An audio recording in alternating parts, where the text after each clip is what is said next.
Injil Markus pasal 16 ayat 9 menceritakan setelah Yesus bangkit pagi-pagi pada hari pertama minggu itu, ia mula-mula menampakkan dirinya kepada Maria Magdalena. Daripadanya Yesus pernah mengusir 7 setan. Saudara-saudara, kebangkitan Yesus merupakan peristiwa yang luar biasa yang menyatakan kemenangan Yesus atas maut, sehingga barang siapa yang percaya kepadanya beroleh pengampunan dosa dan hidup yang kekal. Yang menarik, orang yang Yesus pilih untuk menyatakan dirinya setelah kebangkitannya bukanlah Rasul Yohanes, Petrus, atau salah satu dari para rasul lainnya. Juga bukan kepada Yusuf dari Arimatea yang menguburkan dia. Bukan juga kepada Pontius Pilatus yang menjatuhi hukuman mati kepadanya. Bayangkan saudara, jika itu terjadi, di mana Pilatus yang tahu pasti kalau Yesus telah benar-benar mati, tiba-tiba melihat Yesus di hadapannya dalam keadaan hidup kembali. Wow, pasti seluruh Roma akan gempar kalau itu terjadi. Tetapi Yesus tidak melakukannya. Dia justru menampakkan dirinya kepada seorang perempuan bernama Maria Magdalena. Siapakah dia?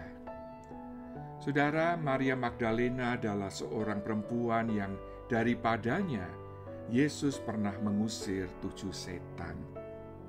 Setelah itu, Maria menjadi salah satu pengikut Yesus yang melayani Yesus dan murid-muridnya memberitakan Injil Kerajaan Allah dengan harta miliknya. Seperti yang disebutkan di Injil Lukas 8 ayat 1-3. Dia menyaksikan sebagian besar peristiwa seputar penyaliban Yesus, mulai dari saat Yesus diadili secara tidak adil, hingga Pontius Pilatus menjatuhkan hukuman mati. Maria melihat Yesus disiksa dan dihina oleh orang banyak. Dan dia adalah salah satu perempuan yang berdiri di dekat salib Yesus.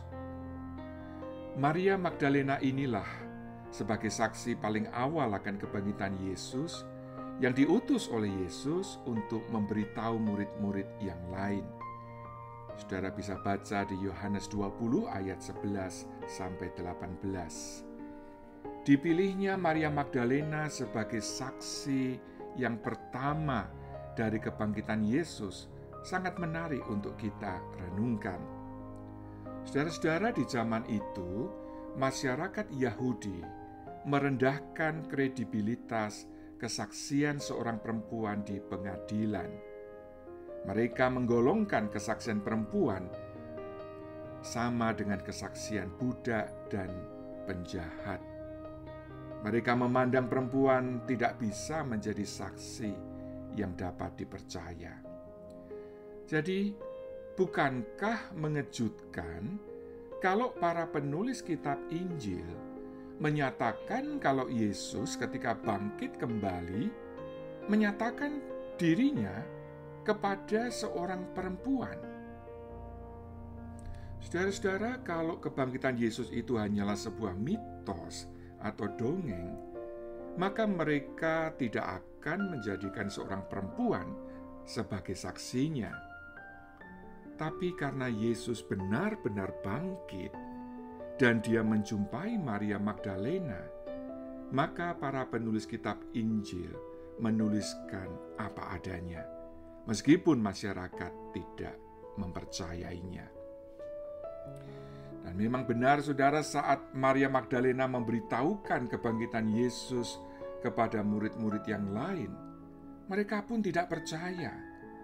Markus 16 ayat 10 dan 11 menceritakan, lalu perempuan itu pergi memberitahukannya kepada mereka yang selalu mengiringi Yesus, dan pada waktu itu sedang berkabung dan menangis.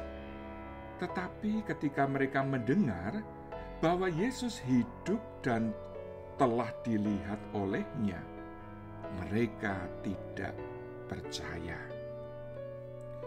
Saudara, fakta kalau Yesus bangkit kembali dari kematian memang sulit diterima oleh pemikiran manusia. Namun, para murid tersebut seharusnya mempercayai apa yang Yesus telah beberapa kali katakan kepada mereka, kalau Dia akan bangkit kembali setelah kematiannya. Itulah sebabnya ketika Yesus menampakkan diri kepada kesebelas muridnya, Dia menegur ketidakpercayaan mereka. Markus 16 ayat 14 mencatat, akhirnya Yesus, menampakkan diri kepada ke-11 orang itu ketika mereka sedang makan. Dan Ia mencela ketidakpercayaan dan kedegilan hati mereka. Oleh karena mereka tidak percaya kepada orang-orang yang telah melihat Dia sesudah kebangkitannya. Saudara-saudara, penampakan Yesus setelah kebangkitannya kepada Maria Magdalena menunjukkan kalau kebangkitan Yesus bukanlah cerita dongeng yang disebarkan oleh murid-muridnya atau oleh para penulis kitab Injil. Yesus benar-benar bangkit dari kematian. Dia telah mengalahkan maut. Yesus menunjukkan bahwa apa yang Dia nyatakan di Injil Yohanes pasal 11 ayat 25-26 itu benar adanya. Tuhan Yesus berkata, "Akulah kebangkitan dan hidup. Barang siapa percaya kepadaku, ia akan hidup, walaupun ia sudah mati. Dan setiap orang yang hidup dan yang percaya kepadaku tidak akan mati selama-lamanya." Percayakah engkau akan hal ini? Kiranya saudara juga percaya kalau Yesus sungguh-sungguh telah mati untuk menebus dosa-dosa saudara dan bangkit kembali sehingga saudara sekalian beroleh hidup yang kekal. Kisah penampakan diri Yesus sesudah kebangkitannya kepada Maria Magdalena ini juga menunjukkan kalau kematian dan kebangkitan Yesus bukan saja membawa keselamatan atau hidup kekal bagi mereka yang percaya kepadanya, namun juga pengembalian kedudukan dan kehormatan perempuan yang selama ribuan tahun direndahkan di masyarakat.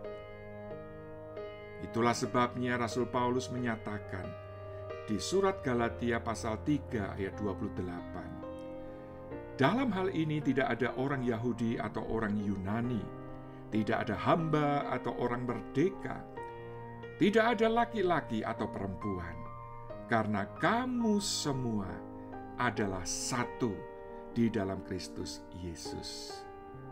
Saudara-saudara, di dalam Kristus Yesus, semua orang dipandang sama kedudukannya. Kita semua orang-orang percaya adalah satu di dalam Dia. Semuanya dikasihi dan berharga di matanya. Selamat Hari Paskah. Tuhan Yesus yang telah bangkit memberkati saudara sekalian.